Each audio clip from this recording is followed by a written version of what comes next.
fait très plaisir de vous accueillir pour notre premier événement public de l'IEIM de l'année 2024-2025. Les années passent très, très vite. On est très content de vous accueillir en aussi grand nombre en salle et en mode virtuel. Merci de nous choisir. Il y a beaucoup de choses à faire dans une journée. Il y a beaucoup d'activités. Il y a du trafic à Montréal. Je vois sûrement des gens qui sont venus de l'extérieur de l'UQAM. Sachez qu'on est solidaires parce que nous, on vient tous les jours. Et on apprécie beaucoup que vous fassiez cet effort-là et que vous nous choisissez. Ça veut dire qu'on a un agenda et des agendas intéressants avec nos partenaires. Aujourd'hui, nos amis de la chaire Raoul d'Endurant pour une conférence qui, au départ, évidemment, on ne sait jamais quand on les planifie où sera rendu les conflits dans 3-6 mois, hein, parce que ces conférences-là sont toujours planifiées, comme vous le savez, un peu à l'avance. Force est de constater qu'elle est non seulement encore à l'ordre du jour, mais quand on voit la menace de Poutine de réutiliser ou d'utiliser plutôt l'arme nucléaire, le cas échéant, ben, on est carrément vraiment dans un sujet très d'actualité et on se réjouit pas d'être du conflit, mais de pouvoir vous offrir des conversations avec nos invités d'aujourd'hui. Ce sujet tombe évidemment pile poil dans notre thème annuel. Hein, pour celles et ceux qui nous connaissent moins, je permets de prendre 10 secondes. Donc, l'IEIM, l'Institut, est un des 6 instituts de l'UQAM. Notre mandat à nous, c'est de regrouper tous les centres de recherche, les chaires, les observatoires qui font de la recherche dans le domaine international. Donc, on est multifacultaire. Vous aurez compris, vous savez très bien que les défis de l'humanité sont trop grands pour qu'une seule discipline puisse penser, trouver des solutions ou réfléchir uniquement de manière unidirectionnelle. Et notre travail à nous, ben, c'est de croiser des professeurs, des chercheurs, des diplomates de différents milieux pour qu'on puisse arriver à des conversations qui sont extrêmement, j'espère, pertinentes pour le public, mais aussi pour nous du point de vue académique. Aujourd'hui, nous avons un panel que je qualifierais de très, très relevé. On a des amis de longue date, d'ailleurs, et de très loin. Je parlais tout à l'heure des gens qui viennent de l'extérieur de Montréal. Donc, on a quelqu'un qui vient de l'autre bout du monde, carrément. Donc, merci, Karine, d'être là. Anne, merci d'être là. Simon, également. Je vais laisser notre animateur de la journée les présenter. Et je vais justement lui laisser la parole dès maintenant en le présentant lui-même. Je lui ai rappelé de toujours utiliser son titre de docteur parce qu'il a obtenu son doctorat en sciences politiques à l'UQAM. Donc, Danny Gagné, merci d'avoir accepté notre invitation. Danny est chercheur en résidence à l'Observatoire des conflits multidimensionnels de la chaire Raoul d'Endurant. À travers ses études doctorales, Danny s'est spécialisé en études de sécurité, portant notamment sur la désinformation, sur les enjeux géopolitiques, à la formulation de la politique étrangère américaine notamment, une longue liste de bourses et de prix d'excellence. Alors, on a, je dirais, l'animateur et le modérateur tout attitré. Merci beaucoup, Danny, d'avoir accepté notre invitation. Je vous souhaite une excellente conférence et je remercie déjà nos 3 invités d'y participer. Merci beaucoup. Merci, François. Merci beaucoup, M. Audet, de la présentation. Donc, comme on vous a indiqué, je serai aujourd'hui votre humble serviteur. Donc, je me lance immédiatement avec, bien sûr, le plus important, le titre de la conférence, « Diplomatie d'influence et cyberconflit, le cas de la guerre en Ukraine ». Donc, ça vous donne une idée où est-ce qu'on s'en va avec ça. Guerre en Ukraine depuis 2022, bien sûr, qu'est-ce qu'on remarque? On remarque mutation dans le champ international et on remarque des mutations aussi par rapport à l'usage de la force dans les conflits armés. Et donc, on remarque que les rapports entre les acteurs dans ce conflit ou à l'international évoluent. On semblerait croire peut-être plus rapidement. Ce qui fait émerger des nouvelles pratiques, que ce soit dans la guerre, des pratiques diplomatiques, etc.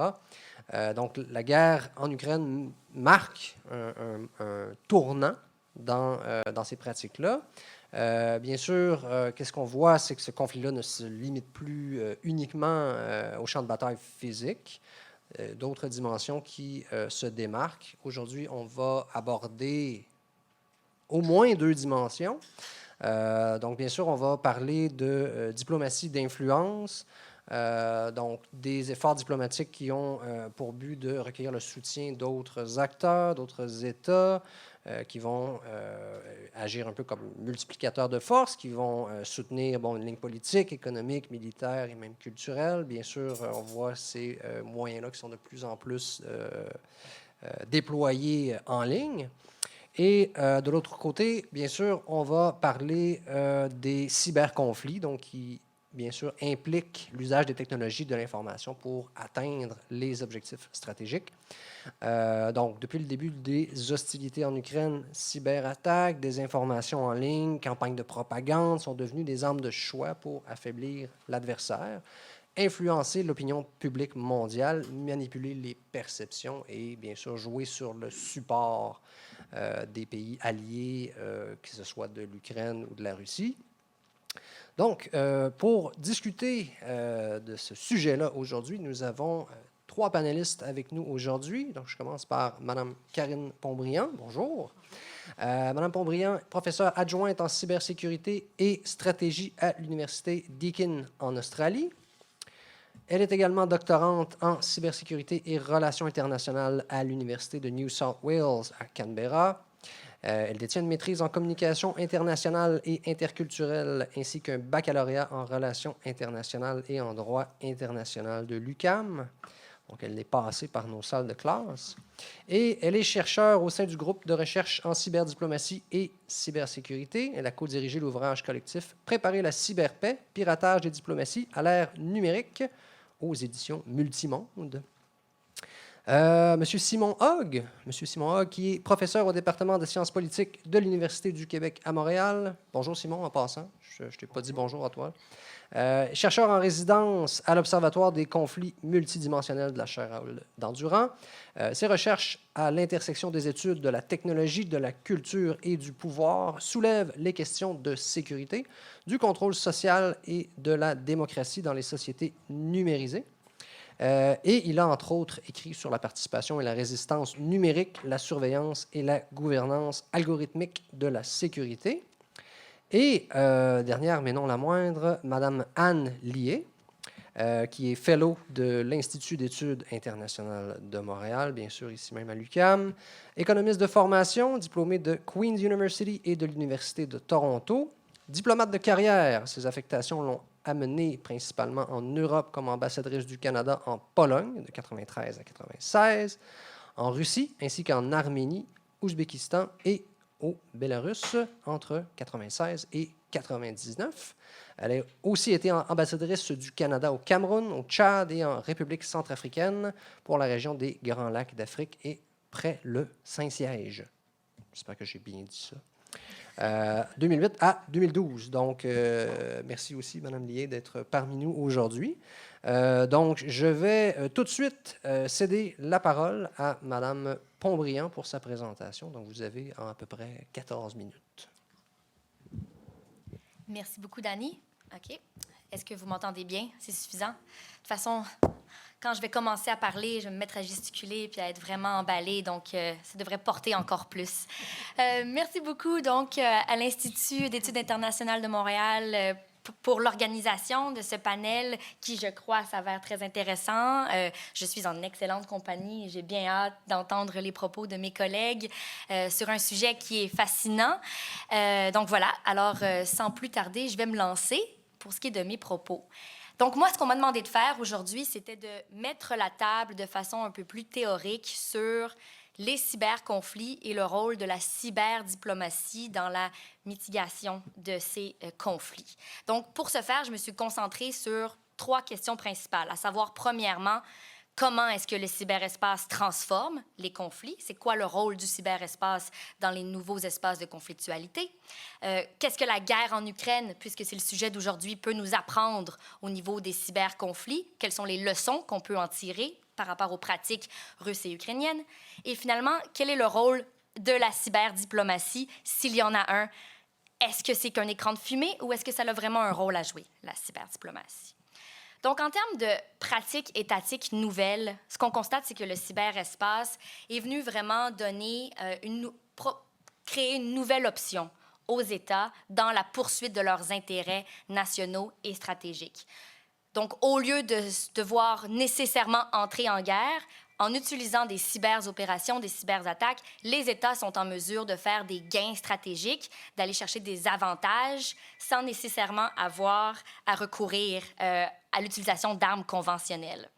Et en fait, ce qu'on constate, c'est que la majorité des cyberattaques ont plutôt lieu en dessous du seuil des conflits armés. Donc, la majorité des cyberattaques recensées à ce jour ne franchissent pas ce seuil, encore une fois, d'utilisation de recours à la guerre armée. Et donc ça, ce que ça fait, c'est que ça vient un peu remettre en question même ce continuum, la question guerre et paix. Parce que nos outils traditionnels, donc le droit international, repose sur une distinction fondamentale entre la guerre et la paix. Mais quand ce qu'on constate, c'est que les États utilisent les cyberattaques de façon constante. Donc, c'est pas seulement quand il y a des tensions extrêmes que les cyberattaques vont être utilisées, mais c'est plutôt une utilisation qui se fait de façon quasi quotidienne, mais sans nécessairement, encore une fois, franchir ce seuil. Est-ce qu'on est dans une guerre continue ou est-ce qu'on est plutôt dans une zone de gris où là, les États, finalement, utilisent encore une fois des outils qui sont différents de celles de l'utilisation d'armes conventionnelles. Donc, première observation, est-ce que le cyberespace vient littéralement remettre en question cette notion de la guerre comme étant à l'avant-plan des pratiques juridiques internationales et diplomatiques?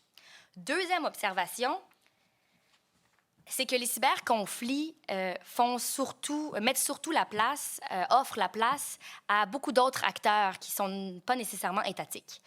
Donc, la guerre, à la base, c'est un jeu d'État, mais ce qu'on constate grâce aux cyberattaques, aux cyberconflits, c'est qu'il y a beaucoup d'acteurs, notamment des acteurs privés, des entreprises privées, mais aussi d'autres acteurs non étatiques comme des individus ou encore des groupes de cybercriminels qui sont vraiment mis à l'avant-plan dans les conflits. Et ça, on l'a vu très, très rapidement avec la guerre en Ukraine. Donc, dès les débuts, Microsoft, par exemple, a été très impliqué du côté ukrainien, donc est venu un peu aider le gouvernement ukrainien à protéger ses données, à protéger également les infrastructures essentielles, à offrir des rapports d'espionnage, des rapports de renseignement sur les pratiques et les cybermenaces russes.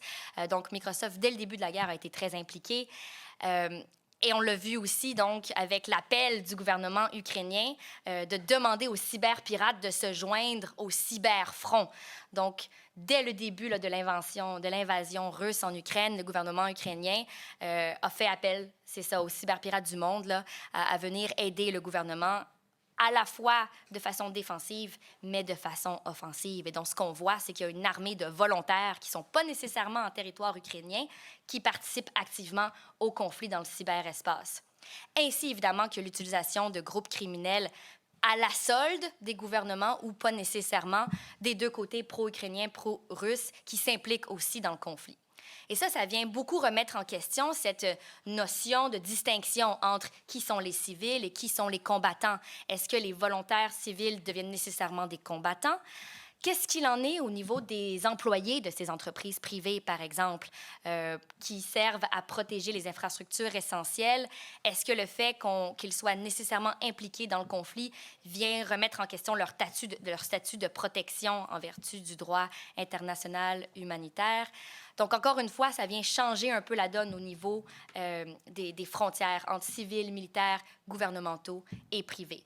Deuxième observation importante par rapport à comment est-ce que le cyberespace transforme les cyberconflits. Comment est-ce que la guerre en Ukraine, quelles sont les leçons qu'on peut tirer de la guerre en Ukraine? J'en ai déjà mentionné quelques-unes. Une autre observation importante, c'est qu'au départ, quand c'est arrivé, quand ça a commencé, l'invasion russe, les premiers commentaires, c'était beaucoup où elle est la cybercatastrophe que tout le monde attendait? Où est la cyberattaque catastrophique, là, ce fameux cyber Pearl Harbor ou l'équivalent du 11 septembre 2001 dans le cyberespace qu'on avait prédit, que nos leaders politiques et militaires nous avaient mentionné? Ça n'a pas eu lieu. Donc là, les questions se posent. Est-ce que c'est parce que les capacités dans le cyberespace sont gonflées? Est-ce que finalement la Russie est peut-être pas une cyberpuissance comme on l'avait présumé? Est-ce que c'est plutôt que les défenses ukrainiennes sont excellentes et qu'ils ont été en mesure là, de parer la majorité des cyberattaques russes? Ou est-ce que c'est parce que peut-être qu'on avait mal conçu c'est quoi l'utilité du cyberespace, des cyberattaques dans le cadre d'un conflit? Et la réponse est probablement un peu un mélange des trois. Mais particulièrement, la troisième hypothèse est probablement la plus importante. Ce que certains experts ont dit, c'est que de penser que les cyberattaques allaient nécessairement être utilisées dans le but d'avoir des conséquences comme ça catastrophiques, c'était de ne pas vraiment comprendre l'utilité des cyberattaques dans le cadre d'un conflit. Parce qu'au moment où un État est prêt à commettre une invasion, à enfreindre le droit international et à littéralement lancer des bombes, bien, si on a à détruire quelque chose, on va lancer des bombes. On ne va pas utiliser des cyberattaques qui sont beaucoup plus complexes et potentiellement plus imprévisibles aussi. Et donc, ce qu'on constate, c'est que les cyberattaques ne viennent pas remplacer du tout les armes conventionnelles, mais au contraire, qu'elles sont utilisées davantage en soutien aux opérations militaires conventionnelles ou qu'elles sont utilisées en parallèle aussi. Et donc, ce qu'on voit plus, c'est l'utilisation de cyberattaques qui perturbent, par exemple, les opérations ukrainiennes. Quand on s'attaque, par exemple, à un réseau de télécommunications, on peut comprendre que c'est plus difficile pour l'Ukraine d'organiser ses défenses. On vient créer aussi de la confusion au niveau de la population, à savoir qu'est-ce qui se passe. Donc, ce fog of war, pardonnez-moi mon anglais, qui est un peu accentué là, grâce à certaines pratiques de désinformation, propagande et tout ça. Donc, c'est davantage à ce niveau-là, finalement, que les cyberattaques sont utilisées dans le cadre des conflits. Alors, finalement, à savoir, quel est le rôle de la cyberdiplomatie dans la mitigation des cyberconflits? On me pose souvent la question parce qu'on me dit, au même titre que la diplomatie, finalement, que le droit international n'a pas empêché l'invasion en Ukraine, la cyberdiplomatie n'empêche pas l'utilisation des cyberattaques.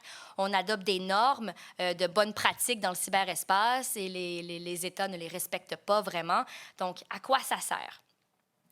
Ma réponse est souvent la même, c'est-à-dire que l'utilité de la diplomatie, au même titre que ce l'est dans le monde traditionnel des relations interétatiques, c'est à la base d'offrir un espace de négociation, donc de s'entendre sur quelles sont ces normes qui sont importantes à mettre à l'avant. Et une fois qu'on adopte des normes, des bonnes pratiques, de juger de comportements responsables dans le cyberespace, les États qui ne les respectent pas, ça nous donne un outil pour les dénoncer, pour dénoncer les pratiques qui sont problématiques. Tandis que si on ne reconnaît pas aucune norme, là, il y a un peu un free-for-all dans le cyberespace et on n'a pas d'outils pour pouvoir pointer du doigt les pratiques jugées irresponsables. D'où l'importance, finalement, d'adopter ces normes de pratiques et de reconnaître, évidemment, et ça a été fait, que le droit international s'applique aux cyberopérations. Donc, pour la deuxième fois en 2021, les États se sont entendus pour reconnaître que le droit international s'applique officiellement aux cyberactivités, donc au conflit dans le cyberespace. Et ça, ce que ça permet aux États de faire, c'est que quand on voit un acteur comme la Russie qui s'en prend aux infrastructures essentielles et qui a donc un impact sur la population civile, ça permet de dire, ça, c'est une enfreinte au droit international et ça permet aux États de préparer des réponses et potentiellement même de monter ça et d'amener ça au cours international.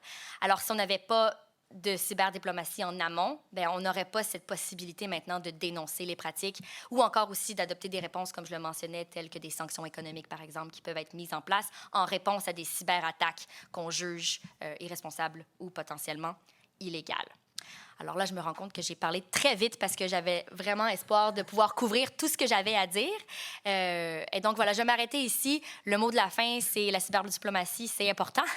Et il faut continuer les négociations parce qu'il reste évidemment du travail à faire parce que c'est loin de se terminer, les pratiques douteuses dans le cyberespace.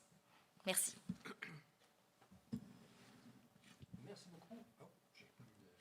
Perdu le contrôle. Ah, voilà. Merci beaucoup, Mme Pontbriand. Donc, effectivement, vous m'aviez promis de déborder. Finalement, vous avez pris moins de temps. Peut-être que je vais être assez généreux pour le donner à Simon. On verra. Donc, encore une fois, merci. Donc, Simon, je te passe le micro pour ta présentation. Donc, même chose, à peu près 14 minutes. OK, merci. Donc, je vais essayer d'être aussi efficace que ma collègue pour pouvoir économiser du temps, en fait, puis peut-être vous le donner. Mais ça, c'est une promesse que je fais, mais généralement, je ne la tiens pas. Donc, voici. je veux aborder la question de la cyberdiplomatie sous l'angle de la relation entre l'État et des individus d'un autre pays. Et la question que je veux poser, en fait, est très, très ambitieuse. C'est comment l'Ukraine fait-elle pour convaincre la population occidentale de l'appuyer? Donc, avouez que c'est assez ambitieux. Je ne pense pas être capable d'y répondre entièrement, mais je vais regarder les pratiques de l'État ukrainien, comment elle utilise les médias sociaux pour essayer de nous convaincre, pour passer son message, passer son récit de guerre et essayer de nous convaincre de l'appuyer. Et je vais regarder en particulier l'utilisation des médias sociaux par un sous-groupe de l'État qui s'appelle United 24, dont je vous parle dans un instant. Et ce que j'aimerais être en mesure de mettre en lumière, de vous démontrer avec ma courte présentation, c'est d'une part les discours, hein, quels sont-ils, qu'est-ce que l'Ukraine dit, mais surtout, c'est d'attirer votre attention sur la réappropriation par l'Ukraine de normes de la culture numérique, essentiellement civile. Donc, comment l'État est en train de se réapproprier des normes qui ne sont pas militaires, mais de les réutiliser afin de promouvoir un message qui, lui, est militaire.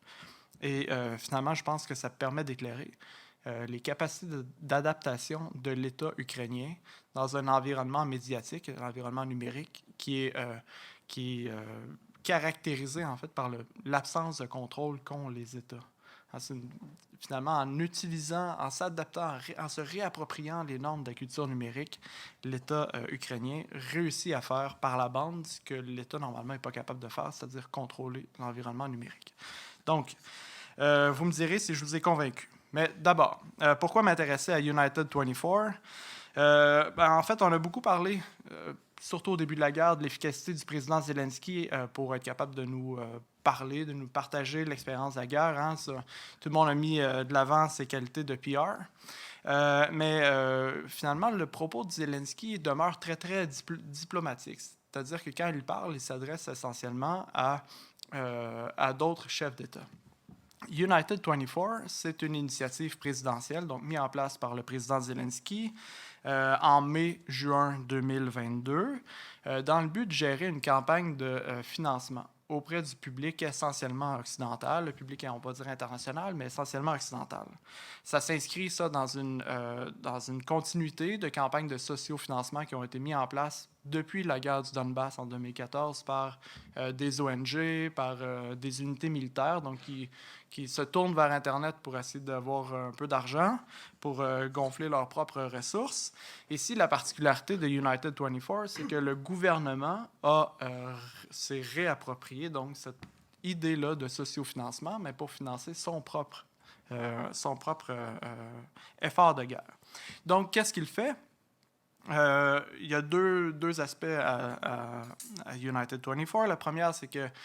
Le premier aspect, c'est qu'il nous invite à donner de l'argent, donc à travers des grands chantiers. Donc, on peut donner pour la défense, pour le déminage, pour l'éducation, pour la reconstruction ukrainienne, ou encore donner de l'argent pour des projets particuliers qui vont être généralement pilotés par des ambassadeurs ou par des célébrités.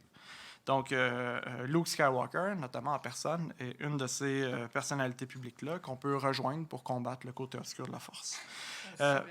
Dans le cyber, exactement. Et United 24 a été assez efficace, en fait.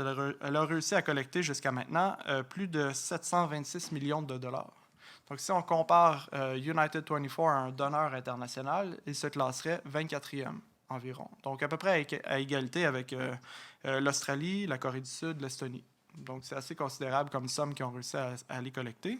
Ce n'est pas les États-Unis, évidemment, mais quand même. Mais en parallèle, donc, à la partie campagne de financement, elle a développé un volet médiatique, United 24 Media, qui est extrêmement développé, qu'on peut voir sur toutes les plateformes, YouTube, X, Facebook, Instagram, Telegram, TikTok, Reddit, name it. Essentiellement, elle est partout, et qui va lui permettre de rejoindre un très large public aussi. Sur YouTube, la branche, le volet le plus populaire, on compte 1,21 million d'abonnés et plus de 867 millions de visionnements. Donc, ce n'est pas quelque chose d'obscur, c'est quelque chose à grand déploiement. Donc, l'objectif de United, la partie média de United 24, c'est de nous inviter évidemment à donner de l'argent, à nous sensibiliser, à combattre la désinformation russe, mais aussi, combattre un ennemi qui est peut-être encore plus grand, c'est celui de l'apathie, en fait. Elle veut nous garder motivés par le conflit ukrainien, encore touchés par le conflit ukrainien, en créant du contenu qui va être engageant, qui va permettre de justifier le récit de guerre ukrainien, et donc, par la bande, notre soutien populaire, le soutien occidental à la guerre, et susciter suffisamment d'engagement pour que le public, évidemment, donne de l'argent. Donc, comment ça marche en pratique? Bien, au premier regard, si on s'y attarde, ce qu'on constate, c'est quelque chose de pas très surprenant. Alors, on constate que les publications vont reproduire essentiellement le même récit de guerre qu'on pourrait voir dans le récit de guerre officiel ukrainien. Et quand je parle de récit de guerre, bien, je pense par exemple au récit promu par le ministère des Affaires étrangères. Donc, si on va voir le site Internet du ministère des Affaires étrangères, il nous explique pourquoi ils sont en guerre. Et essentiellement, United 24 reprend les mêmes lignes.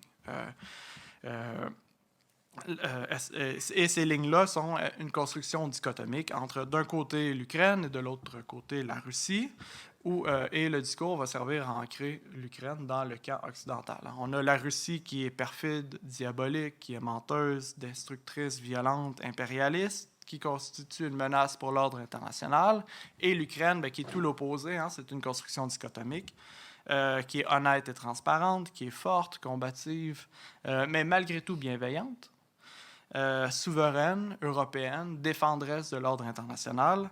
C'est notre petit David contre le gros Goliath, mais qui ne travaille pas juste pour elle, qui est au service du reste du monde. Donc, par la bande, ce qu'il faut comprendre, c'est que lâcher l'Ukraine, c'est aussi lâcher un des nôtres, lâcher tout le monde. Donc, essentiellement, si on s'arrête là, United 24 n'est pas très intéressant parce qu'on peut découvrir la même chose sur leur site Internet. L'intérêt maintenant de regarder ce qu'ils font comme usage des médias sociaux, c'est le repackaging du discours. Ils nous reprennent ce discours officiel-là, mais ils le rendent intéressant pour en fait plein de personnes qui ne suivent pas les médias traditionnels, qui ne sont pas touchés par des discours de géopolitique, qui ne vont pas lire The Economist, The Financial Times, The New York Times, et qui sont complètement largués dans tous ces discours-là. Et à quoi ça ressemble, donc, ce repackaging-là? Ils adaptent leur discours à trois normes de la culture numérique. La première, le divertissement. La deuxième, l'authenticité. Et quand je dis authenticité, il faut comprendre la prétention à l'authenticité. Je ne dis pas que leur discours est authentique, ce n'est pas la même chose. Et l'interactivité. Donc, première norme, divertissement. Donc, le modèle de diffusion sur les plateformes, c'est celui propre aux plateformes. Ils ont un site Internet, si vous voulez aller lire du contenu plus long, mais le contenu le plus intéressant, c'est celui des plateformes. Donc, c'est du contenu qui est court, avec des messages qui sont simples, souvent des messages à contenu unique, essentiellement, parce que c'est quelques lignes, quelques secondes. Ça repose sur du contenu visuel plutôt que du texte, sur du contenu vidéo plutôt que des images. D'ailleurs, les contenus les plus populaires vont être des vidéos. Si on regarde les shorts, les reels, les vidéos sur TikTok, les vidéos reçoivent plusieurs centaines de milliers à millions de vues, alors que les textes les messages qui sont uniquement des textes, on va parler de quelques dizaines de milliers. Donc, il y a un écart assez significatif entre les vidéos et les autres. Donc, on se situe dans l'univers du vidéo. Et à travers cette construction vidéo-là, mais on va reprendre des normes, des formes de messages propres au divertissement. Et ici, deux formes.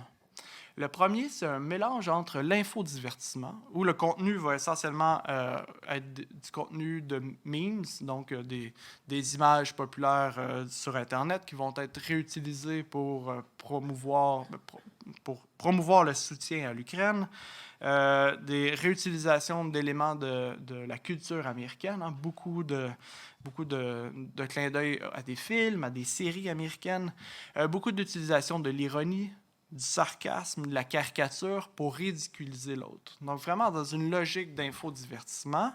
En même temps, on va croiser, parce que c'est un mélange, on va croiser avec le divertissement militaire. Ici, essentiellement, les codes du jeu vidéo et du film. Et beaucoup des images qu'on voit sont du contenu qui vont être présentés en première vue, donc en first-person view, qui nous donne l'impression de nous-mêmes être à l'intérieur du conflit, de pouvoir vivre à travers la vidéo l'expérience du conflit, mais aussi un contenu qui va être tourné sur les technologies militaires, le technofétichisme, sur la camaraderie, qui va nous amener en fait à comprendre la guerre comme une affaire de sacrifice, d'héroïsme, d'expérience personnelle plutôt que comme d'une réalité qui est politique. On évacue toute le politique pour s'attacher essentiellement aux personnes qui vivent sur le front. Au final, on ne comprend pas vraiment la guerre. On sait seulement qu'il est normal d'aider les personnes envers qui on s'est attaché, comme aider un membre de notre famille, finalement.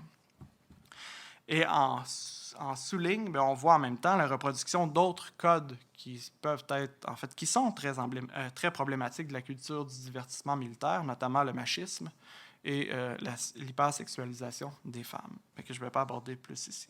Donc, divertissement. Deuxième, authenticité. C'est une des grandes promesses des médias sociaux. Les médias sociaux nous promettent, en fait, de voir le monde du point de vue de l'utilisateur. Enfin, on n'est plus obligé d'être pris avec la ligne éditoriale d'un grand média ou d'un État. United 24 réutilise cette promesse-là, en fait, dans ses communications. Ce qu'ils vont nous présenter, c'est essentiellement du contenu qui rapporte des expériences vécues, des témoignages, qui vont nous permettre de revivre nous-mêmes l'expérience de la guerre telle qu'elle est vécue par des témoignages publiés par des soldats, des civils ukrainiens ou des soldats ukrainiens qui vont filmer soit la destruction de leur ville ou encore leur expérience au front. Ça peut être une expérience de combat, mais aussi, et on voit souvent ça, des expériences du quotidien, de qu'est-ce que ça représente que d'être aux lignes de front. Donc, c'est un quotidien qui est difficile, qui nous demande de la résilience, mais un quotidien qui est quand même souvent drôle, sympathique. Donc, on se retrouve étonnamment, dans une relation où il y a assez peu de contenu original qui est produit par United 24. Ce qu'on voit essentiellement, c'est un collage de publications qu'ils ont eux-mêmes tirées du web. Ils vont réassembler dans leurs publications des séquences pour faire des 30 secondes, des minutes. United 24 va faire une sélection, mais aussi en même temps un filtre au niveau de la violence qu'elle va diffuser. Parce que l'authenticité de la guerre, il faut se rappeler, c'est aussi l'existence de la violence. Mais la violence, dans leur message, va demeurer essentiellement filtrée. Elle est euphémisée lorsqu'on voit les troupes ukrainiennes. Donc, on devine la puissance et la capacité de violence donc, des troupes ukrainiennes.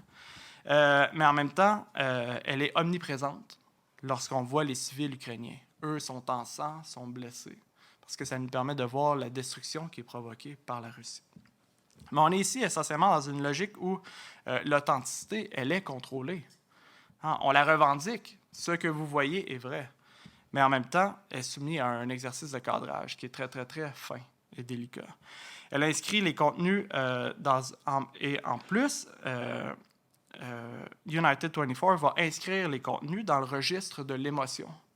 La colère, la frustration, mais aussi le rire, la sympathie, la pitié, mais plutôt que d'être dans le registre de la compréhension des événements. Ce qui est un peu ironique, parce que finalement, la promesse de l'authenticité, c'est d'être capable de comprendre un événement par nous-mêmes sans que quelqu'un nous dise ce qu'il faut comprendre, alors qu'ici, on ne comprend absolument rien du conflit. C'est à peu près 1 minute, Simon. 1 minute? À peu près. Je vous l'avais dit, je n'étais pas capable de ma promesse. Donc, le dernier point, c'est l'interactivité, sur lequel je ne vais pas avoir le temps de développer, malheureusement, mais qui va nous inciter à l'action afin de produire du rattachement, essentiellement en créant des campagnes collaboratives où les individus sont invités à participer dans leur campagne. Mais je saute ça pour tout de suite tomber à ma conclusion. Donc, l'Ukraine, à travers United 24, est très, très active et elle est très, très créative. Il faut leur donner ça, c'est hyper créatif. Ils ont réussi à réintégrer les normes de la culture numérique dans la construction de leur message pour être capables de rejoindre un public qu'ils auraient été incapables de rejoindre d'une autre façon. Et en même temps, l'Ukraine montre en fait ses capacités d'adaptation à l'environnement médiatique en transformation, à ce nouvel environnement médiatique qu'elle ne devrait pas être en mesure de contrôler. Et en guise d'ouverture, je triche, je pense que ça nous pointe vers l'importance que prennent les acteurs privés. Ce que tu mentionnais, Karine, l'importance que prennent les acteurs privés, ici individuels mais économiques, dans la guerre, et la dépendance croissante que les États vont avoir vis-à-vis ces acteurs-là. Mais je laisse ça en ouverture. Merci. Merci beaucoup, Simon. Et finalement, je passe le micro à Mme Lié. Merci Pour sa beaucoup. présentation. Même chose, 12-14 minutes à peu près. Bonjour à tous et puis merci François, Caroline et toute l'équipe de l'IEIM et puis de la chaire à Haut-Endurant pour l'organisation. Je trouve que c'est un sujet fascinant. Et puis moi, je me suis déjà permise de déborder du cadre parce que ce qui m'intéresse, moi, c'est le nouveau champ ou le nouveau domaine de guerre, qu'au moins que l'OTAN reconnaît depuis quelques années, qui serait le 6e domaine. Qui est celui de la guerre cognitique. Donc, on a les espaces physiques que l'on connaît, on a parlé du cyberespace.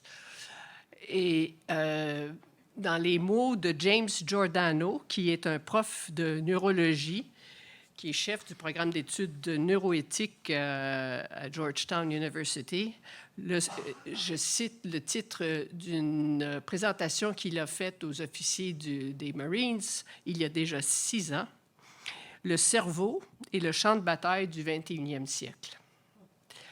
Donc, et là, on pourrait se discuter sur les définitions de ce qui constitue un domaine, mais on s'en vient vers ce consensus que le domaine cognitique est quelque chose qui peut-être inclut certains aspects de la guerre cybernétique, certains autres aspects certainement de ce qu'on appelle en anglais les PSYOPs, les opérations psychologiques, mais il y a une intention, une délinéation qui est propre à la cognitique.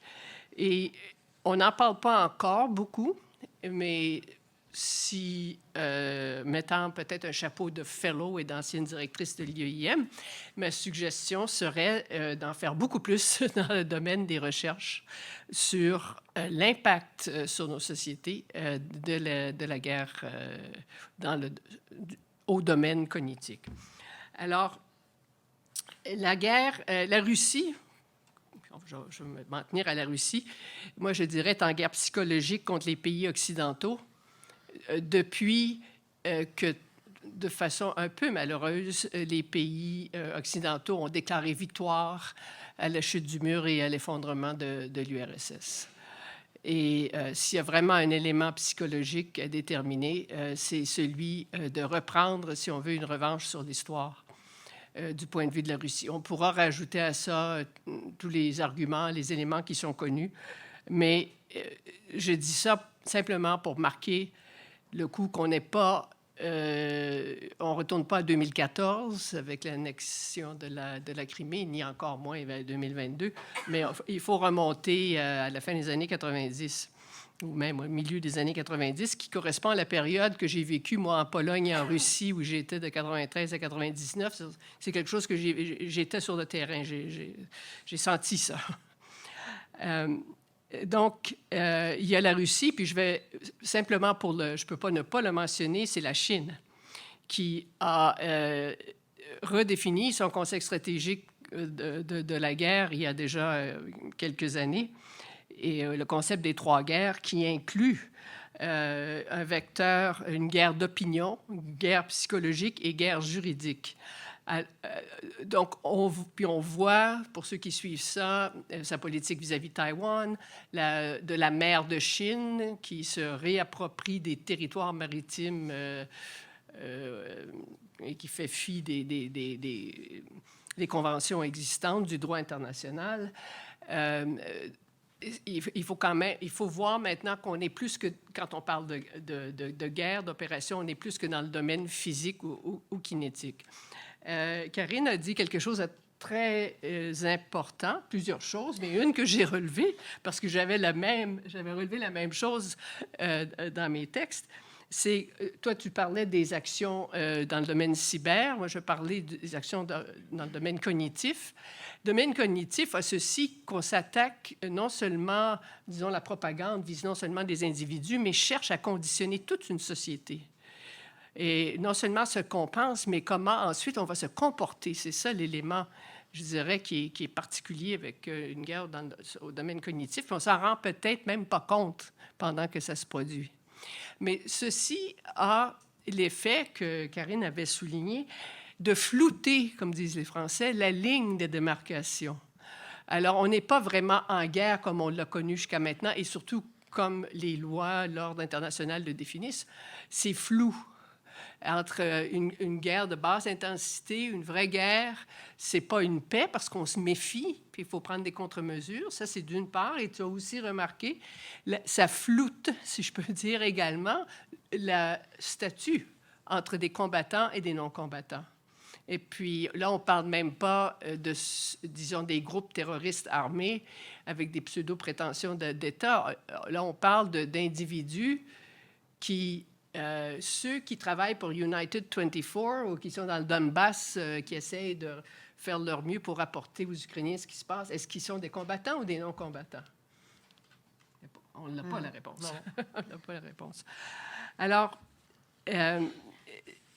c'est donc, le domaine cognitif est quelque chose, d'abord, il faut savoir que ça existe. Il faut savoir que, dans mon opinion personnelle, je suis retirée des affaires étrangères, donc je ne représente pas une vue officielle, mais nous sommes certainement dans un antagonisme, moi je dirais carrément une guerre psychologique avec la Russie. Donc il faut savoir que ce qu'on lit, ce que des gens qu'on connaît ou qu'on croit connaître nous présentent comme documentation, ou quand on nous présente certains points, ou lorsqu'on omet de nous dire certaines choses, que la couverture de ce qui peut être très important en Europe centrale est presque ignorée ici. Tout ça, ça rentre dans une stratégie avec une intention. Je crois qu'il faut être beaucoup plus conscient de ça qu'on l'a été jusqu'à maintenant. Et comme je disais, le but d'une guerre, moi, c'est une guerre hybride dans un certain sens, c'est d'avoir un effet sur nos cerveaux, c'est-à-dire, sans même qu'on s'en rende compte, qu'on se mette à penser, à tirer des conclusions, à remettre en question ce qu'on croyait jusqu'à maintenant, tranquillement, de changer notre façon de voir les choses, de penser, et ensuite de nous comporter, soit, par exemple, à l'occasion d'une élection.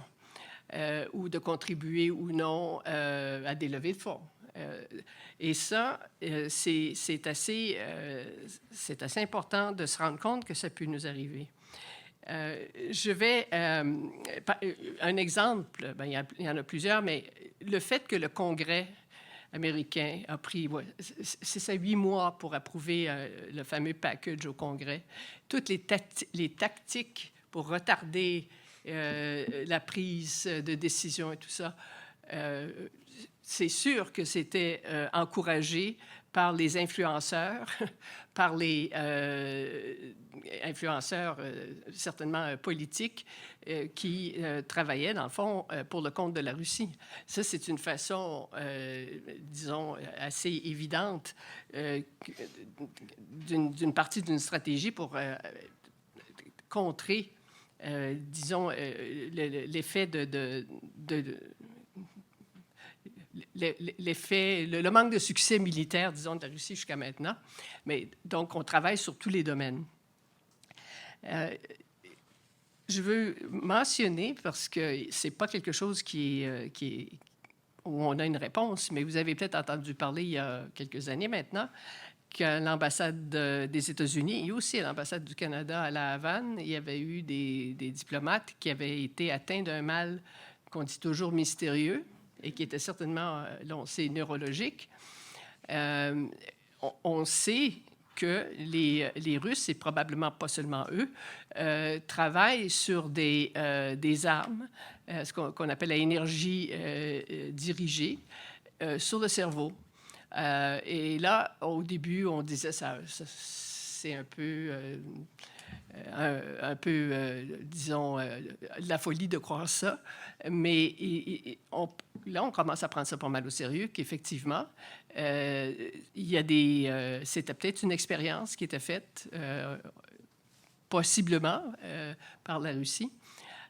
sur l'utilisation de ce genre d'armes. Si on veut regarder, ce que je ne ferai pas aujourd'hui, mais le côté physique des armes qui peuvent influencer directement le cerveau de façon physique, je vous recommande d'aller voir sur le YouTube la présentation qu'a faite James Giordano au Modern War Institute en 2018, octobre 2018, où ça sonne mieux en anglais, mais l'utilisation de drugs, bugs, toxins and devices. Donc, les bébites, les drogues, les toxines et puis les devices, c'est vraiment des implants, dans le fond, qu'on peut infiltrer dans le cerveau et qui changent de façon physique. Demandez-moi pas les détails, mais la façon dont les réactions se font. On est rendu là. Alors, il y a le côté physique et puis tout le côté psychologique. Je vais terminer. J'en mettrai pas plus parce qu'il y a peut-être c'est plus facile de répondre à des questions, mais j'ai été agréablement surprise de lire, pas plus tard que le 24 septembre, c'est il y a 2 jours. Vous devez le connaître, Timothy Snyder, ceux qui suivent l'Ukraine. C'est un prof américain qui est un spécialiste sur l'histoire, c'est un historien, sur l'histoire de l'Ukraine et qui a fait, je pense, le plus parmi tous les profs aux États-Unis pour faire connaître la véritable, si on peut dire ça, histoire de l'Ukraine, donc pour contrer toute l'information qui est mise de l'avant par le site du Kremlin, entre autres. Vous vous rappelez que Poutine avait écrit un très long article en juin 2021 pour expliquer, en fait, c'était le fondement de sa décision éventuelle d'aller agresser l'Ukraine. Alors, Snyder a fait énormément pour populariser les connaissances sur l'Ukraine. Et il écrivait, donc le 24 septembre, il constatait malheureusement l'effet de la propagande russe sur le langage adopté dans les médias, les grands médias, le New York Times ou Le Monde et tout ça.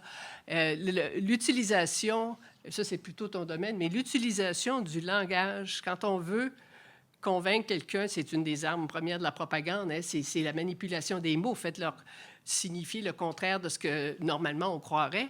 Alors, un petit exemple. Lorsque les Russes parlent des attaques des Ukrainiens, c'est toujours « les Ukrainiens utilisent les armes de l'OTAN ». C'est comme on est déjà en guerre contre l'OTAN, c'est les armes de l'OTAN. Et puis, les journalistes américains tombent dans le panneau puis répètent ça. Donc, ça normalise. Et déjà, étant normalisé, comme vous le lisez, bien, ça vous amène petit à petit à dire, bien, coudonc, c'est peut-être ça, c'est peut-être vrai. Il réagit contre l'OTAN. L'OTAN ne devrait peut-être pas aller en guerre. Là, c'est juste la Russie puis l'Ukraine. Donc, tout ça a des conséquences. Alors que l'inverse, la Russie qui utilise des drones, les Shahed iraniens, par exemple, ou des munitions nord-coréennes, bien, les Américains, les journalistes, pas rien qu'eux, mais les autres ne disent pas que l'Ukraine s'est fait attaquer par des armes nord-coréennes ou iraniennes. Donc,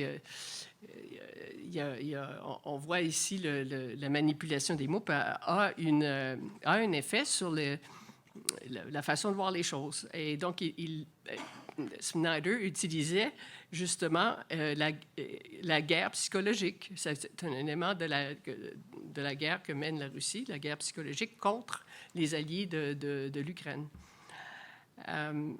Alors, je vais terminer là. Merci. Merci beaucoup, Mme Lié.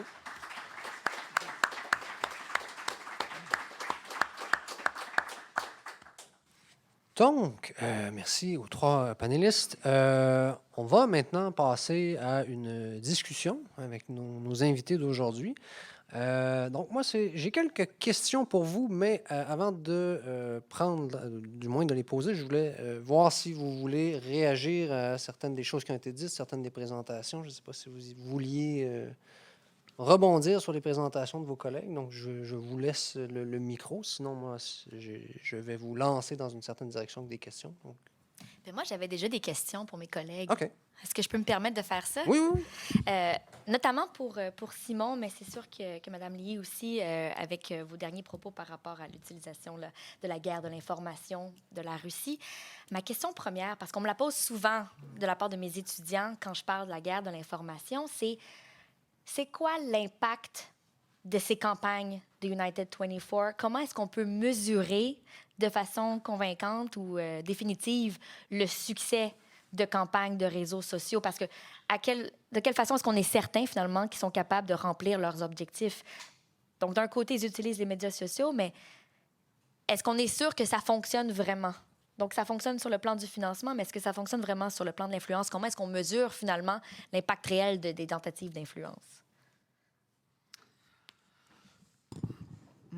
Je pense que c'est la question qui tue, ça. Ouais, c'est pour ça que je l'envoie à quelqu'un d'autre, en espérant que tu me donnes une bonne réponse.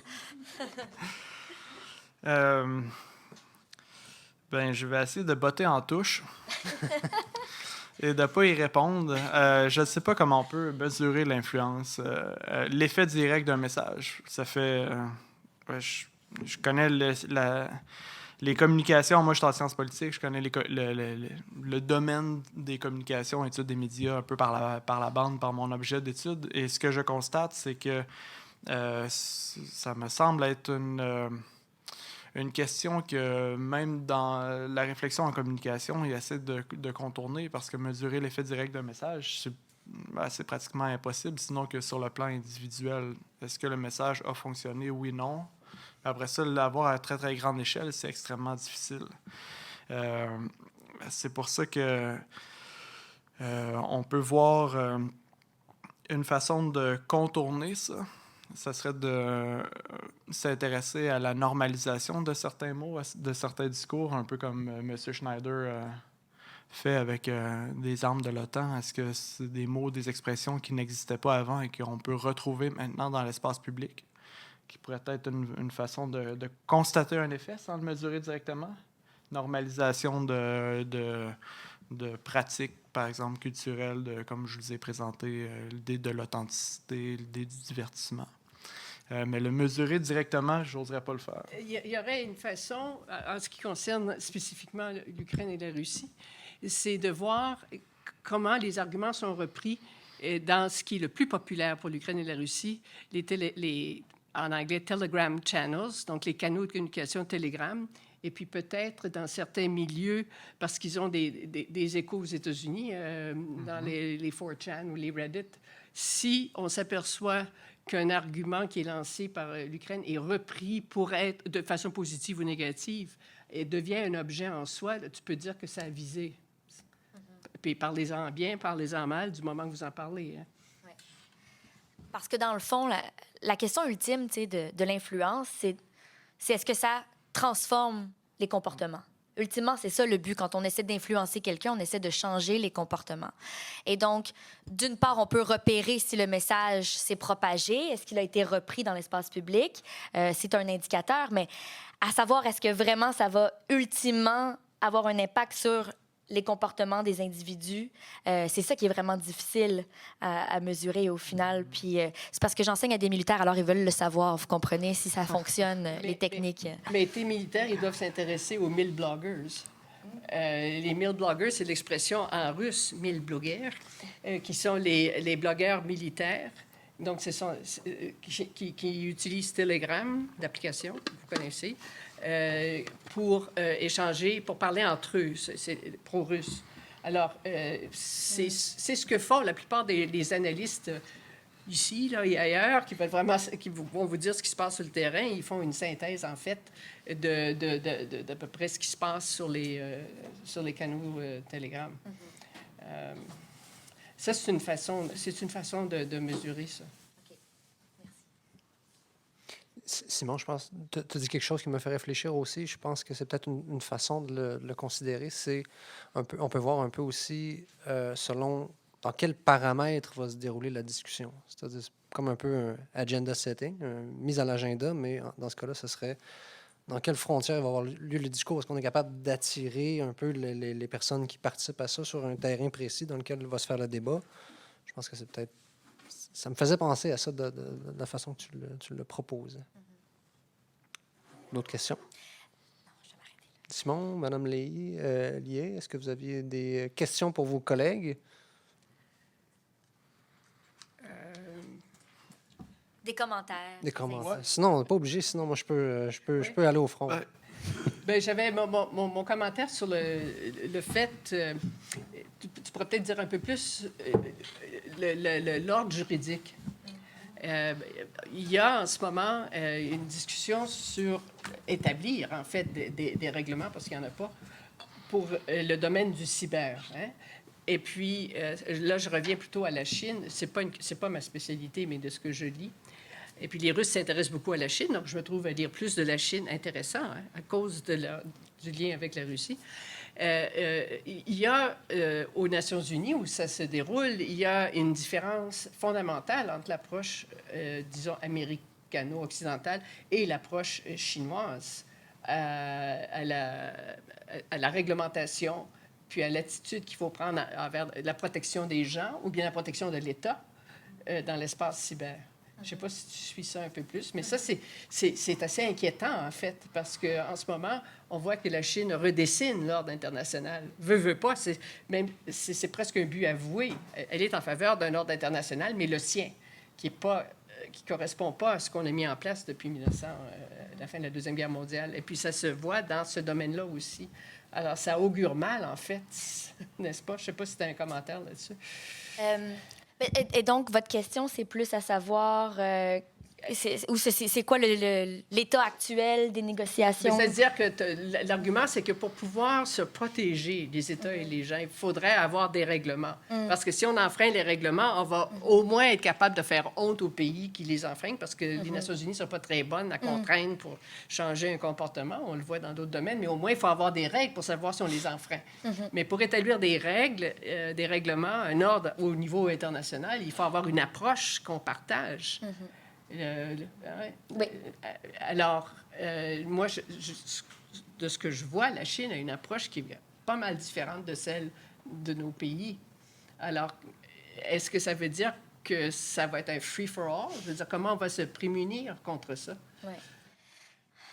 Moi, mes militaires, ils me disent c'est déjà un free-for-all.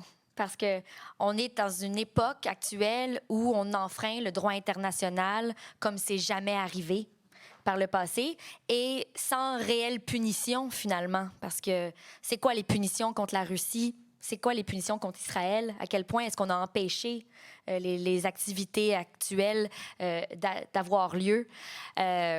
Alors, donc, la question, c'est finalement, est-ce que ça sert à quelque chose, même d'avoir des normes puis des règles, quand de toute façon, les acteurs les enfreignent, c'est ça, sans nécessairement être victime de représailles ou de punitions.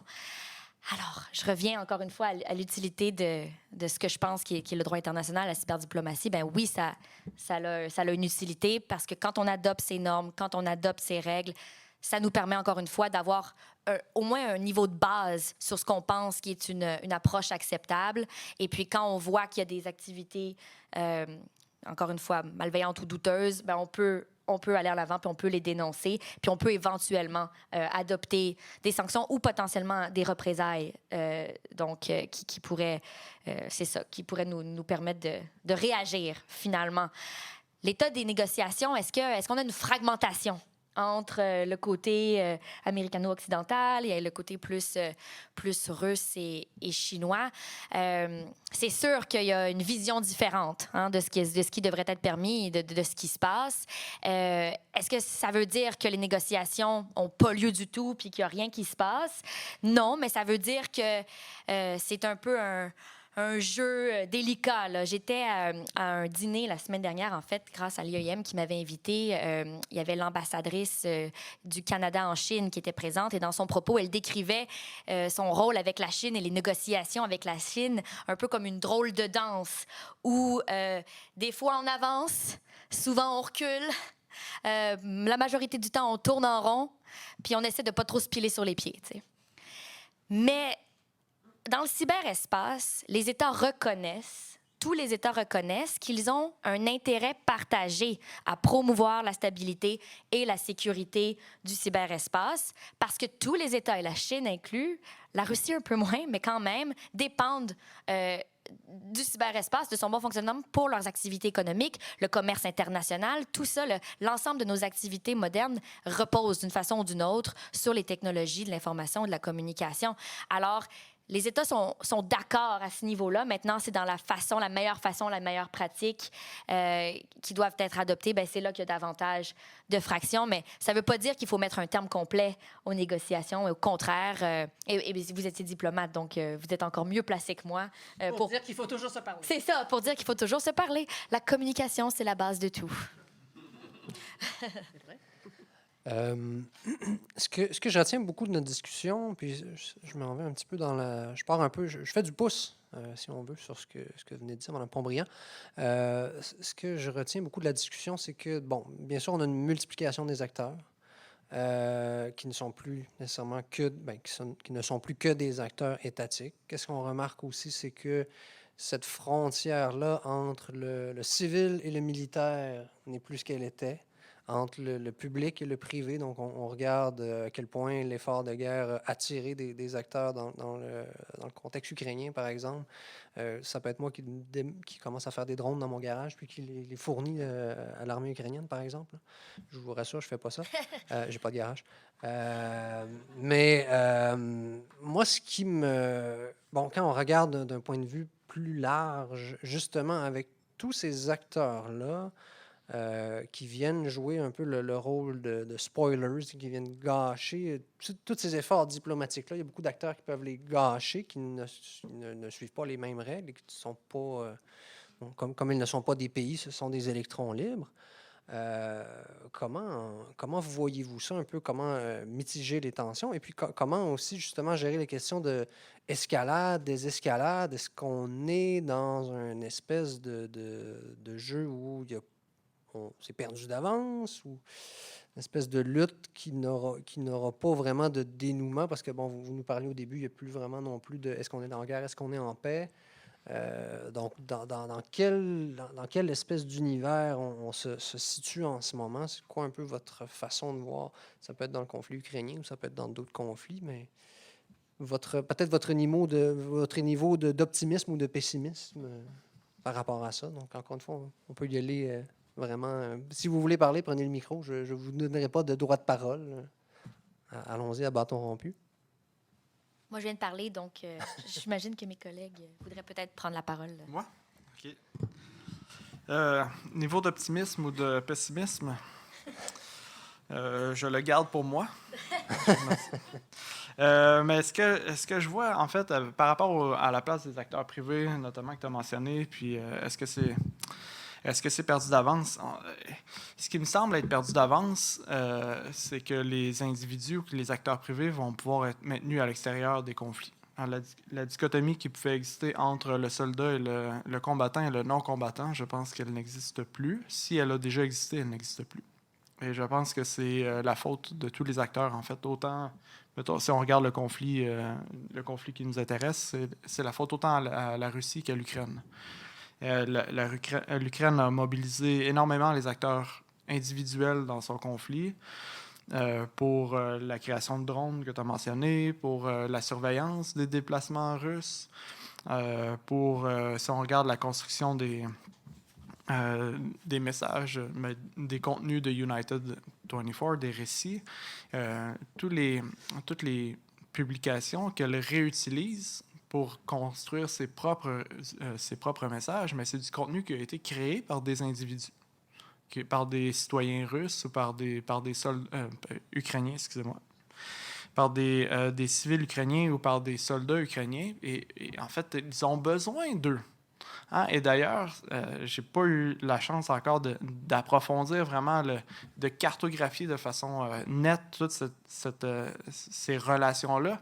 Mais c'est clair qu'il existe une sorte de partage des tâches, de hiérarchie entre différents acteurs privés et United 24 dans la constitution des messages. Plusieurs des contenus qui sont faits par...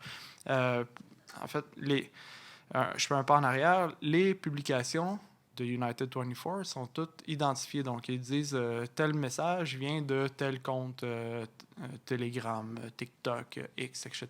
Donc, il y a une volonté de transparence. Puis, on remarque en fait que c'est souvent les mêmes personnes qui republient le contenu. Et quand on va voir la source, donc d'où est-ce qu'eux ont pris, on constate que c'est souvent des espèces d'agrégateurs, donc qui vont suivre des blogueurs, qui vont suivre militaires, qui vont suivre le conflit, qui eux-mêmes vont reprendre du contenu de certains citoyens, de certaines unités militaires et tout. Donc on voit une espèce de hiérarchie officieuse, probablement, dans le partage et la création de contenu qu'ils peuvent ensuite réutiliser eux-mêmes. Donc, ils en ont besoin, de la même façon qu'ils ont besoin des plateformes. Mais ici, ce n'est plus des individus, mais c'est toujours privé. C'est des méga-entreprises économiques dont ils ont besoin pour être capables de faire passer leur message. Donc, voilà, je pense qu'on est dans un environnement, en fait, où, qu'on le veuille ou pas, de plus en plus, on est dans un environnement de plus en plus militarisé, où qu'on le veuille ou non. Nous, en tant qu'individus, nous faisons partie de la guerre. Et on nous demande explicitement de faire partie de la guerre. Il va y avoir une période de questions après notre discussion. Donc, je vous demande de garder votre question dans une quinzaine de minutes maximum. Quelqu'un voulait réagir? Non. Je pense que tu l'as bien expliqué.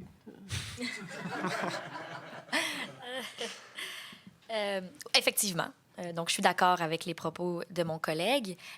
Pour répondre à votre question sur l'escalade, est-ce qu'on s'enligne vers une montée des tensions dans le cyberespace ou est-ce que, au contraire, le cyberespace va pas plutôt permettre de limiter les conflits armés puis en offrant cet autre outil aux États? Donc, c'est un débat qu'on a souvent dans la littérature par rapport au rôle des cyberconflits. Et donc, il y a des arguments d'un bord ou de l'autre, à savoir est-ce qu'on exacerbe les conflits ou est-ce qu'on les limite. Mes observations quant au rôle des acteurs privés, entre autres, c'est potentiellement les risques qui sont associés au rôle des acteurs privés qui ne sont pas nécessairement étatiques quant à l'exacerbation des conflits. Et je donne un exemple par rapport aux infrastructures essentielles. Donc, je m'intéresse aux infrastructures essentielles parce que, premièrement, elles sont essentielles pour une raison. Elles sont essentielles à la sécurité nationale, au fonctionnement d'une nation. Et aussi parce qu'on se rend compte que c'est la première cible et la majorité des cibles de cyberattaques. On l'a vu en Ukraine, mais on le voit aussi constamment là, quand on parle de cyberattaques avec des risques potentiellement catastrophiques pour une nation, c'est que ce sont les cyberattaques qui vont cibler les infrastructures essentielles, donc réseau de transport, réseau électrique, hôpitaux et tout ça. Dans la majorité des contextes nationaux occidentaux, donc le Canada, les États-Unis, évidemment, mais même en Australie, où je me situe, en Europe, la responsabilité de défendre ces infrastructures contre les cyberattaques repose sur le propriétaire de la compagnie qui opère l'infrastructure. Donc, on remet cette responsabilité-là de cyberdéfense sur les épaules du secteur privé. On appelle ça des partenariats public-privé. C'est cette idée que les propriétaires devraient être les premiers défenseurs. Et donc là, les employés, encore une fois, de ces entreprises sont directement amenés à combattre finalement les cybermenaces. Bien, est-ce que ça n'en fait pas systématiquement des combattants et des parties au conflit? Ça, c'est un aspect qui, moi, au niveau de l'éthique, me pose beaucoup de questions. Et l'autre aspect, par rapport à l'escalade, je reviens à ça, c'est un argument qu'on entend de la part des entreprises privées, c'est de dire, ben là, vous nous mettez responsables. Donc, tu sais, on dit souvent... avec de grands pouvoirs viennent de grandes responsabilités. Avec de grandes responsabilités, est-ce qu'on n'a pas donc le besoin de leur accorder davantage de pouvoir? Si on leur donne la responsabilité de se défendre contre un autre État, est-ce qu'on ne doit pas en même temps leur accorder des pouvoirs qui devraient être au niveau étatique? Par exemple, le pouvoir de passer à l'offensive. Donc, les entreprises privées veulent, et c'est un débat actuel, faire du hack-back, comme on dit, veulent se lancer de côté parce qu'on se rend compte que c'est l'offensive qui est plus efficace. L'offense, c'est la meilleure défense.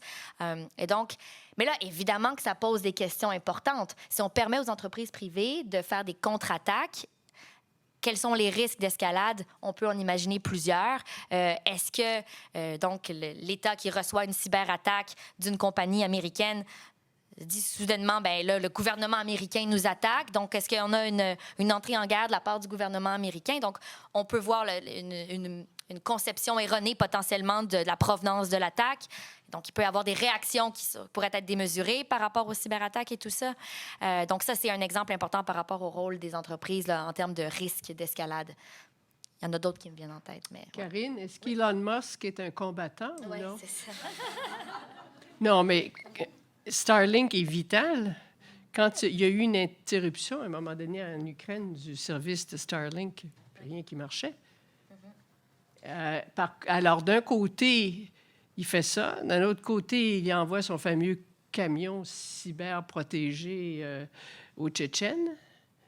Est-ce que c'est proche d'être combattant, ça?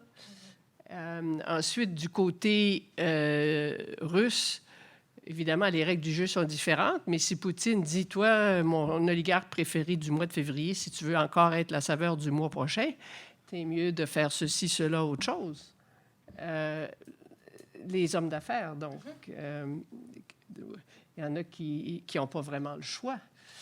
Donc, ça, ce ne sont pas des questions qui sont nouvelles. Ceux qui ont lu, qu'est-ce que c'est, l'ordre du jour là, du français, sur les compagnies comment elles ont agi, les grandes compagnies, pendant la Seconde Guerre mondiale. Il n'y a personne qui a gagné un prix de beauté là-dedans, mais le fait qu'on parle du domaine cyber, c'est qu'on a les algorithmes, on a la technologie instantanée, à répétition, on a des paramètres auxquels on n'est pas habitué. Oui. Est-ce que les entreprises privées sont patriotiques? Elles doivent-elles l'être? Exactement, exactement. Et est-ce que c'est une bonne stratégie de la part d'un État de présumer au patriotisme de nos entreprises qui ont des sièges sociaux, par exemple, aux États-Unis ou en Ukraine ou ailleurs? Est-ce qu'ils vont nécessairement entrer de notre côté ou est-ce qu'ils vont rester neutres, comme Elon Musk, ou est-ce qu'ils vont... Bien, comme Elon Musk ne reste pas neutre, il est de tous les côtés. Ben, c'est ça, exactement. Exactement. J'aurais tendance à dire qu'il est du côté russe, mais bon, ça, c'est moi. Je vous pose une deuxième question. Bon, avec les leçons qu'on retient du cas ukrainien, bien sûr, la guerre n'est pas terminée. Il reste d'autres choses à découvrir. Et j'ai envie de vous demander, bon, on n'est pas nécessairement les meilleurs en sciences politiques pour se projeter dans le futur, mais avec ce que vous observez du conflit ukrainien et des leçons, du moins, qu'on retire pour l'instant, quelles sont les généralisations qu'on peut... Bon, je ne vais pas vous emmener sur un terrain miné, non, nécessairement, mais bon, on a un conflit qui va avoir bientôt 1 an, dans moins de 2 semaines, à Gaza, et qui vient faire tache d'huile au Liban. Quelles sont les leçons que vous tirez quand vous regardez l'Ukraine, par exemple, quand vous allez voir d'autres conflits? Est-ce qu'il y a des généralisations? Comment vous voyez ça à court ou moyen terme, quand les conflits vont se développer? J'aimerais pas m'embarquer là-dedans autrement que de dire que maintenant, l'Ukraine est le terrain d'essai de tous les fabricants d'armes nouvelles, et puis qu'en soi, il y a peut-être un petit intérêt que ça continue pendant un moment. Ça, je dis ça avec un grand sourire. C'est bien sûr qu'on aimerait que ça se termine maintenant, mais regardant vers l'avenir, effectivement, c'est un banc d'essai de ce qui ne se faisait pas jusqu'à maintenant. À quand les armes imprimées, même pas dans ton garage que tu n'as pas, mais dans ta salle de bain en 3D? Je veux dire, quand on lit que les drones, qui sont évidemment sans interférence humaine, peuvent décoller, se programmer, se reprogrammer sans intervention humaine, on est vraiment dans la guerre. Ça sera une nouvelle catégorie, sans intervention humaine. Ça fait peur drôlement. Ça fait peur drôlement. Mais au-delà de ça, ça peut aller dans tellement de directions. Mais certainement, le test, l'essai de nouvelles armes, y compris sans implication, sans contrôle humain, ça, c'est ce qu'on peut voir déjà maintenant. Si je peux faire du pouce sur ça, en fait, c'est vraiment intéressant parce que souvent, l'Ukraine est comparée à un laboratoire, en fait. C'est souvent parce que tout est... Ben, pas tout est permis, mais il y a beaucoup, beaucoup de choses qui sont testées avec beaucoup d'argent, beaucoup de créativité, de résilience du côté ukrainien. On a vu aussi, malheureusement pour eux, beaucoup d'innovations qu'ils ont faites, qui ont été ensuite reprises et industrialisées par les Russes pour se retourner contre eux. Mais pour faire le pont avec United 24, c'est un peu inquiétant parce que les Ukrainiens ont beaucoup développé les drones, on le sait, les drones aériens. Ensuite, on a vu les drones maritimes. Ce qu'ils sont en train de mettre sur pied maintenant, c'est aussi des drones terrestres qui roulent.